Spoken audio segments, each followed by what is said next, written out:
세상에는 수많은 영어 테스트가 있고 그 중에 한국에서 가장 유명하고 누구든지 책 한두 권 끼고 살아봤던 대표적인 양대 산맥을 꼽으라면 토익과 토플을 들 수 있습니다.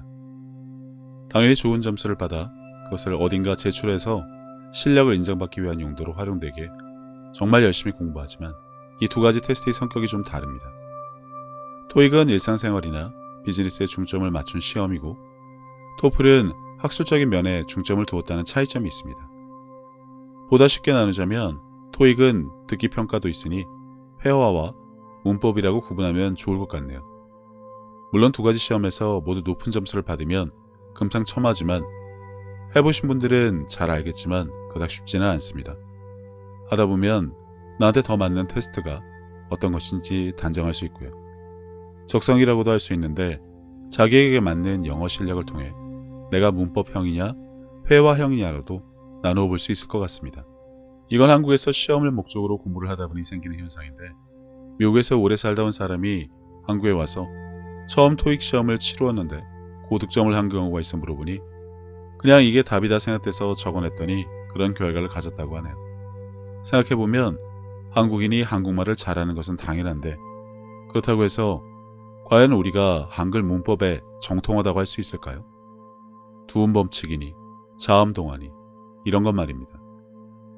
물론 학교 국어 시간에 배웠긴 하지만 이거 모른다고 한국어 대화가 안 되는 건 아니죠.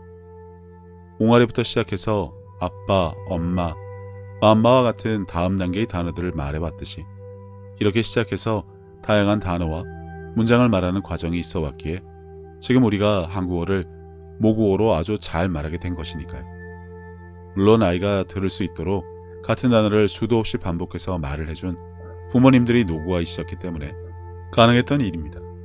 이처럼 믿는 자인 우리에겐 성령의 감동으로 기록된 성경이 그 일을 해주시고 계십니다.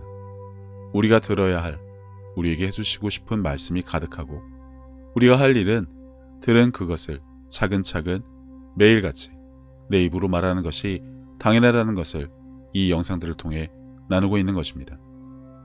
그러면 누구에게나 이러한 과정은 동일한데 한국어를 유창하게 말하게 된 결정적인 이유는 무엇일까요? 문법을 바탕으로 생각하고 말을 하는 사람, 아마 한 사람도 없을 겁니다. 그리고 한국인 중에 한국에 살면서 내가 과연 한국말을 잘할 수 있을까라고 고민한 사람은 단 한 명도 없을 것처럼 말입니다. 그냥 하면 되는 것이죠. 만나는 사람마다 한국어로 이야기를 하고 한국어로 된 책을 읽고 한국어로 생각을 많이 아침에 해가 동쪽에서 뜨는 것과 같이 당연한 이치일 뿐입니다. 그냥 아는 것, 생각나는 것, 표현하고 싶은 것 아무렇게나 쏟아내면 안 되고 그래도 약간의 필터링을 통해 자신있게 입으로 뱉으면 됩니다. 아무런 문제도 어려움도 없습니다. 자신 있으니까요. 그게 나의 언어이고 한국말이고 그렇게 말하면서 살고 있습니다. 이것도 간혹 개개인의 능력 차이는 있는데 말로 생각을 청산유수처럼 잘 표현하는 사람과 그렇지 못하는 사람들도 있지만 아무튼 입으로 말하는 것만큼은 한국 사람들 1등이고 언제든지 자신 있습니다.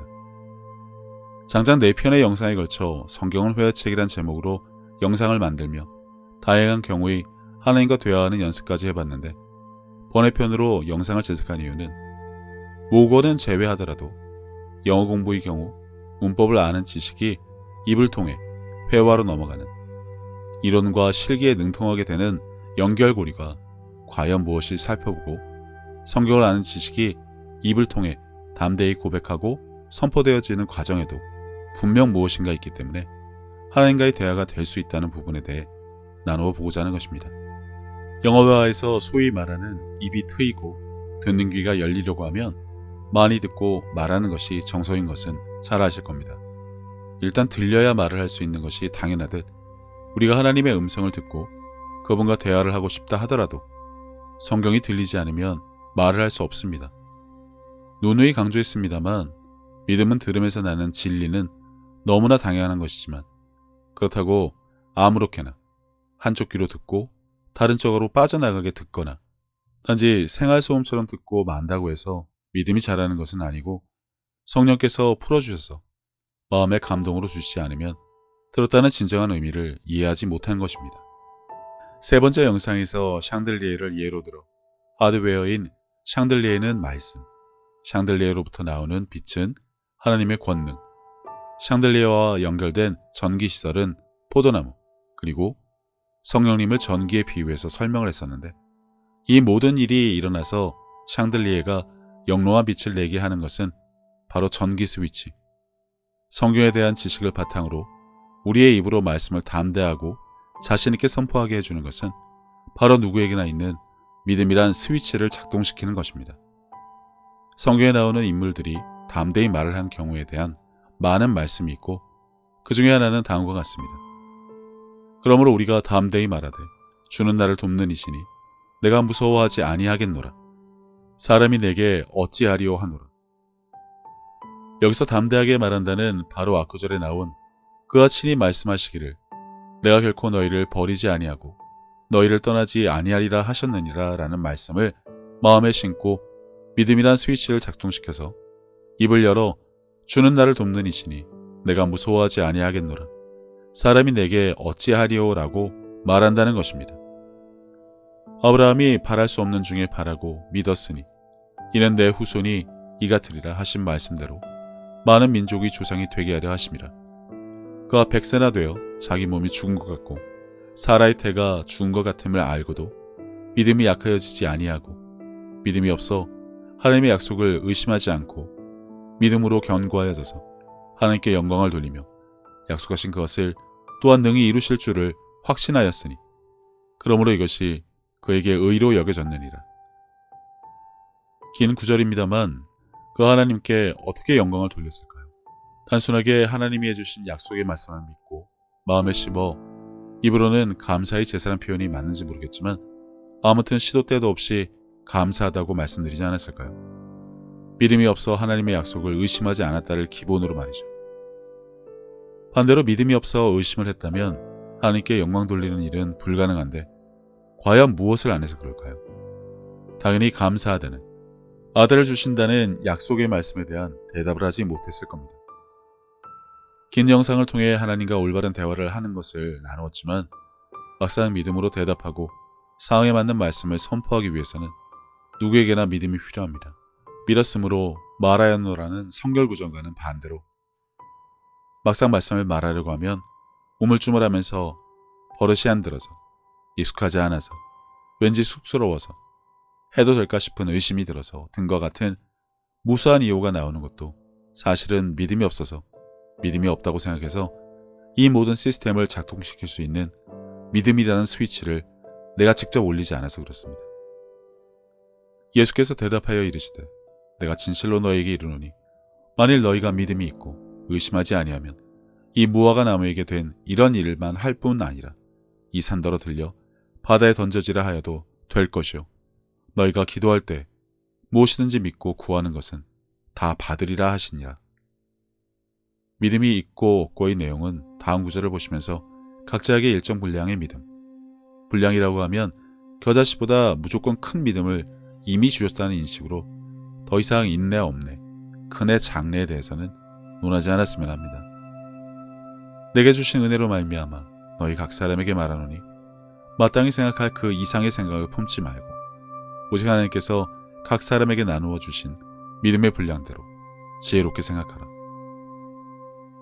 우리가 마땅히 하나님의 말씀에 대답을 하고 그분과의 대화를 호흡처럼 하며 말씀을 담대하게 선포하여 말로 세상을 다스리라는 하나님의 명령에 따라 말해야 하는 이유에 대해서도 다음 구절을 통해 우리가 믿음으로 인해 가능하다는 것을 알 수 있습니다. 기록된 바 내가 믿었으므로 말하였다 한 것 같이 우리가 같은 믿음의 마음을 가졌으니 우리도 믿었으므로 또한 말하노라. 대화, 말하는 것이 중요함을 강조하는 이유는 우리가 담대하게 하나님의 말씀을 상황에 맞게 선포하고 풀어놓음으로 인해 성령께서 그 일이 일어나시게 하는데 아무래도 익숙하지도 해본 적도 없다 보면 당연히 머뭇거리게 될 수밖에 없고 그러면 당연히 아무런 결과도 가질 수 없습니다. 기도하는 것이 단지 두 손을 모으고 조용히 입으로 나지막하게 말하거나 속으로 생각하며 이런저런 문제가 해결되게 도와주세요, 무엇인가를 주세요라고 비는 행위로 제한시키고 국한해서도 안 됩니다. 담대하게 말한다. 기도든 고백이든 조용할 수 없습니다. 확신에 찬 말은 잠잠하지 않습니다. 그래서 말씀을 말할 때에는 담대하게 크고 분명하고 정확하게 확신을 담아 말할 수밖에 없는 것입니다. 단지 이것은 성경에 대한 지식으로 웅변을 하는 것이 아니기 때문에 믿음이 없이는 불가능하다는 이해를 가지게 되셨으면 합니다. 그러므로 내가 너희에게 말하노니 무엇이든지 기도하고 구하는 것은 받은 줄로 믿으라. 그리하면 너희에게 그대로 되리라. 제가 원하는 것은 영상들을 통해 확신에 찬 믿음으로 말씀을 담대히 전하고 말하고 하나님과 대화하는 신앙생활을 해야 하는 중요성에 대해 나누고 있다고 들어주시면 좋겠습니다.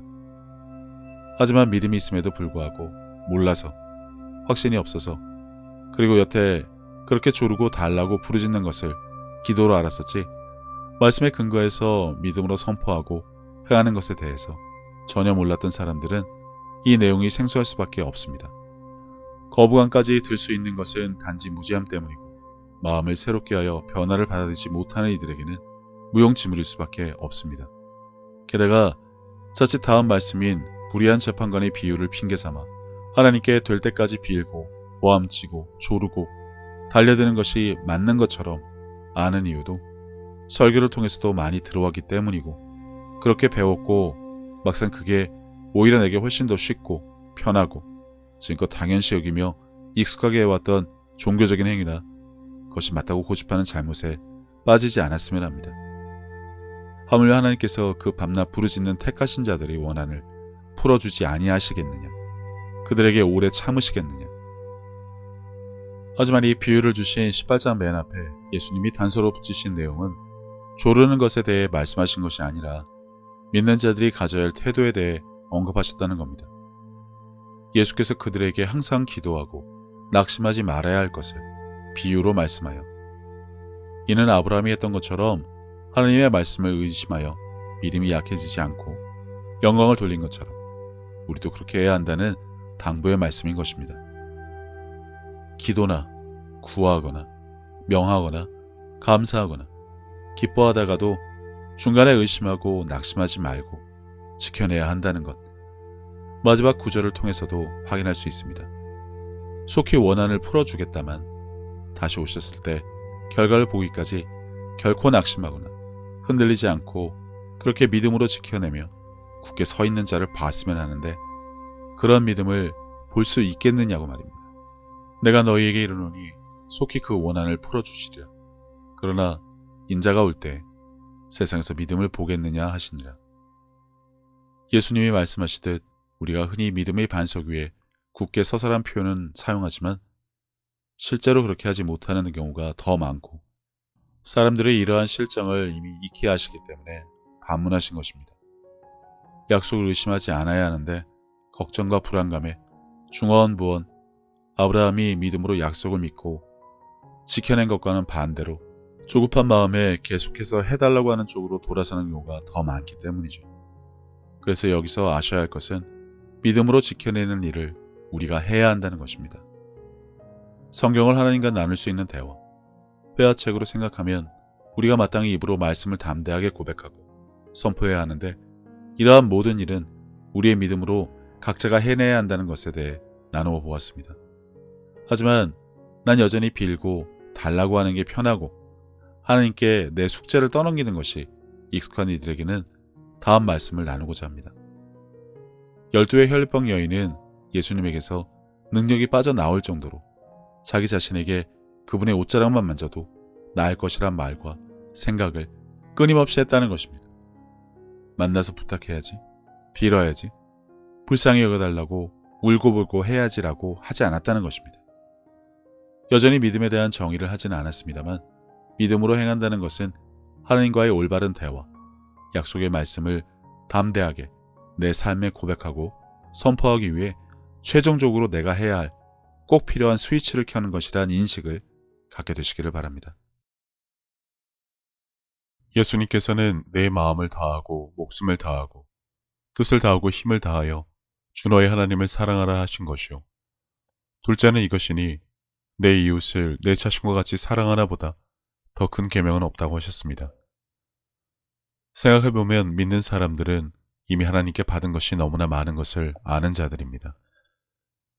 예수님을 통해 죄사함과 구원을 받은 것부터 시작해서 살아 숨을 쉴 수 있는 공기와 바람, 맑고 푸른 하늘과 마실 물, 그리고 땅과 그 위와 아래의 많은 것들, 이미 오래전부터 내 주변에 있어 왔으니 당연한 것으로 여기며 우리는 여전히 값없이 공짜로 받아 그것들이 감사함을 잊고 살기는 했지만 그런 것 말고도 하나님으로부터 받은 사랑과 평안에 대해 생각하자면 끝이 없습니다.